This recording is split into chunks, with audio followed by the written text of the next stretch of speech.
बिस्मिल्लाहिर्रहमानिर्रहीम। अस्सलाम वालेकुम वरहमतुल्लाहि वबरकातुहू। आपको वेलकम है हमारे चैनल में। अगर आप हमारे चैनल पर न्यू हैं तो इसे ज़रूर सब्सक्राइब करें। आज हम कुरान और हदीस से इलाज और वज़ाइफ और अज़कार आपको बताएंगे। कुरान और हदीस से अपना इलाज भी कीजिए, वज़ाइफ कीजिए, ज़िक्र कीजिए, ताकि हमारी ज़िंदगियों में बरकतें रहमतें आ जाएं। सांप के डसने का इलाज। हज़रत अबू सईद से मरवी है कि बाद सहाबा में से सफ़र किया। कुछ सहाबा ने वो इस बस्ती से गुजर रहे थे। वहाँ से एक आदमी दौड़ा हुआ आया और कहने लगा कि तुम में से कोई दम करने वाला है, वो हमारे साथ चले। वो कहते मुझे साथ ले गया।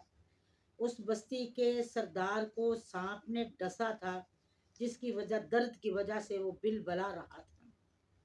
वो सहाबी कहते हैं मुझे कुछ नहीं आता था, मुझे सिर्फ सूरत फातिहा आती थी। 3 दिन उन्होंने मुझे अपने पास रखा। मैं रात और दिन सूरत फातिहा पढ़ के उसको दम करता रहा। अल्लाह ताला ने उसे शफा अता कर दी।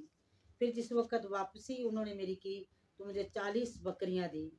मैं अल्लाह के नबी सल्लल्लाहु अलैहि वसल्लम के पास आया। मैंने पूछा कि अल्लाह के रसूल, इस तरह मैंने दम किया था, उन्होंने मुझे 40 बकरियां दी हैं, क्या मेरे लिए सही है? आपने फरमाया कि अगर उन्होंने खुशी से आपको दिया है तो अगर उसमें से कुछ है तो मुझे भी यानी दो।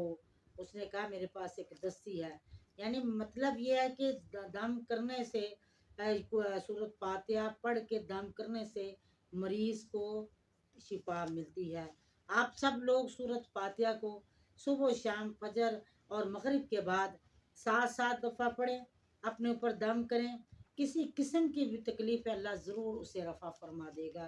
बस अल्लाह से ये दुआ करें कि अल्लाह हमें मुकम्मल असल चीज़ है तवक्कल, कि भरोसा करना है कि कुरान और हदीस में जो अल्लाह के नबी ने बताया वो हक और सच है, और इससे इंशाअल्लाह अल्लाह शिफा अता फरमाते हैं। बस हमें अल्लाह कुरान और हदीस पर अमल करने की तौफीक अता फरमाए। अस्सलाम वालेकुम वरहमतुल्लाह।